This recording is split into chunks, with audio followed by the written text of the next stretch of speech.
Bumili ko ng pandesal.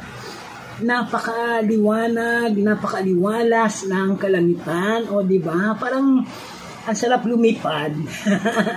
Diba? Ang linis-linis ng kaluwakan, ng kalangitan.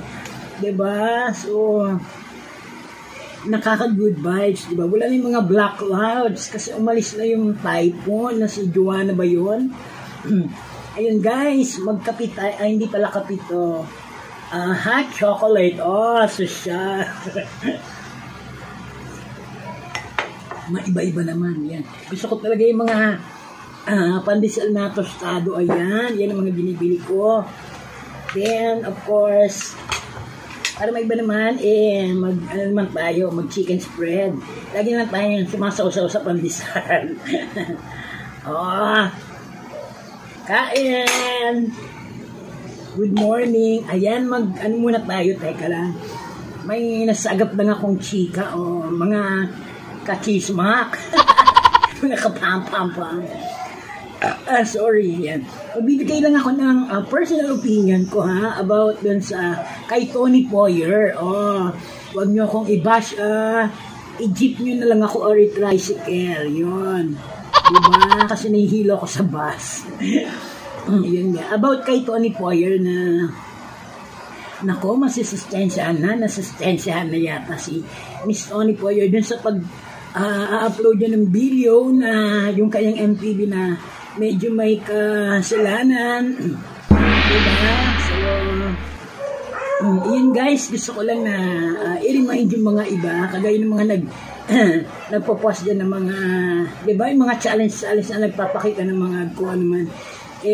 Umiwas tayo sa ganun kasi later on, kung hindi man sa ngayon, sa susunod, magkakaroon tayo ng mga punishment sa ganyan. So, iwasan lang natin, gawin natin inspiration yung kay Tony Poyer, di ba? So, ayun yung nangyari sa kanya kasi nga may mga ganun para lang siya makakuha ng maraming followers, di ba? So, medyo ingat-ingat tayo guys sa mga ganyan bagay.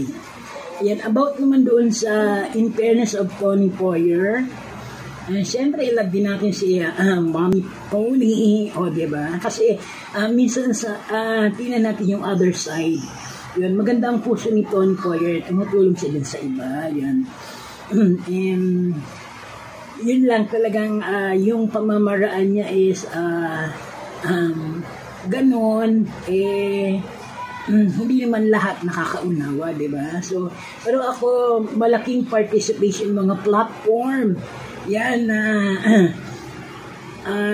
na pinayagan siya na i-post niya yung ganong videos, diba? Kung tutusin dapat, pag may mga ganon is i-delete na kasi nga, diba, ang platform ng social media is for universal at kids, adult, yung mga ganun, mga young, pwedeng-pwede natin yung makita, di ba? Minsan nga may mga bata dito nag-uusap about Tony Poyer, di ba, nakaka-alarma. So, iyon ay para sa akin based on my own opinion, responsible din dapat ang platform kagaya ng TikTok, di ba, yung ganyan, yung Facebook, yung Instagram, YouTube, yung mga kung ano-ano pa. So, dapat maging alert din yung mga platform, yung mga ganyan. Kasi, siyempre, kung mag-upload ng ganito at hindi sila nabigyan ng restriction or hindi binelete ko sa nung platform mismo na pinaglagyan, ibig sabihin, pasok sa banga. Diba? Kasi nga naman talaga, ang mga ganyang bagay naman, tayo kanya-kanya ng audience yung mga in-upload natin. May pambata, may pangmatanda, may pang-adult. Kaya lang, siyempre ang social media is kahit naman anong age pwedeng mag-cellphone. Kaya yun ang nakaka-alarma. O, diba? Yun, however, yun, kay Miss Tony Poyer, sana kung maayos mo man yung problemang ito,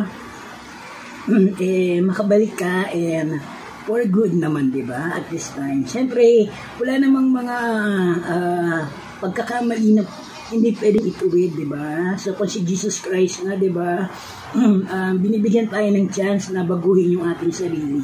Yun ang pinaka-importante dun sa lahat. Good morning.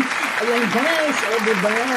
Ayan yung mga ating mga pictures, mga videos, mga text, messages sa ating wall. Yan sa stories. Ayan, may mga earnings na yan. Kaya, galing-galingan nyo guys.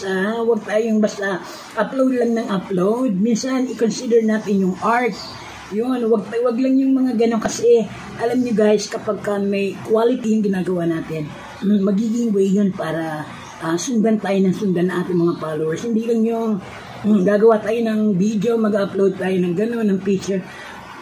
Mula naman kakwenta-kwenta, di ba? Minsan, I'm sorry for that word, pero a wake-up call para pahalagahan natin yung artistry. Good morning!